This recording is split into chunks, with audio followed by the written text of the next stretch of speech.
Hi, welcome to What to Read Wednesday. I'm Linda from the Carroll County Public Library, and the book that I'd like to recommend to you this week is The Incredible Winston Browne by Sean Dietrich. This is a new book published in March of this year and is a heartwarming historical novel set in the small Gulf Coast town of Moab, Florida in the 1950s. Winston Browne has been the sheriff of Moab for decades, watching over the town with a generous eye, and he is used to handling the daily dramas that keep life interesting for Moab's quirky residents. He is a 52-year-old baseball-loving World War II veteran who never married after having his heart broken when his hometown sweetheart left him for someone else while he was away at war. The book begins with these words. Winston Browne knew he was dying. He couldn't explain how he knew. He just did. We find out early in the novel that Winston has been diagnosed with lung cancer, a result of his years-long affection for Lucky Strikes.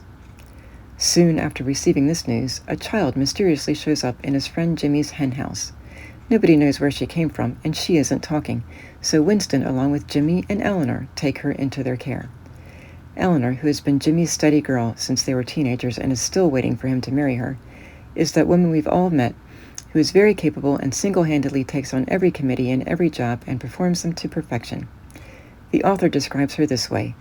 She was a lifelong Methodist and a longtime Church Beautification Committee president. She was always in charge of decorating. Being in charge suited her just fine because Eleanor was a bossy woman and a born leader.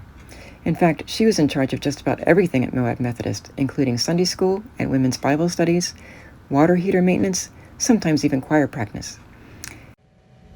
Eleanor Hughes did almost everything at Moab Methodist except preach the sermons. So, although it is outside of her comfort zone, Eleanor takes the feisty little girl, Jessie, into her home while they try to find out where she came from. Winston soon finds that some very suspicious and dangerous characters are looking for Jessie, and she is in desperate need of protection. With the help of Moab's good-hearted townsfolk, the humble and well-meaning Winston Browne still has some heroic things to do. He finds romance, family, and love in unexpected places. He stumbles upon adventure, searches his soul, and grapples with the past. In doing so, he just might discover what a life well-lived truly looks like. In this novel, we find that sometimes ordinary people do the most extraordinary things of all. The Incredible Winston Browne has received many positive reviews, including these. From Publishers Weekly, Dietrich lovingly depicts 1950s small-town life in this excellent outing. Dietrich meshes mystery and romance beautifully in this moral tale about one man set on using what is left of his life to enrich the lives of others.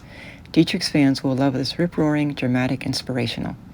And from Library Journal, Dietrich imbues plenty of Southern charm and colloquialisms in a read that will appeal to people of all genders, and especially to fans of small-town living.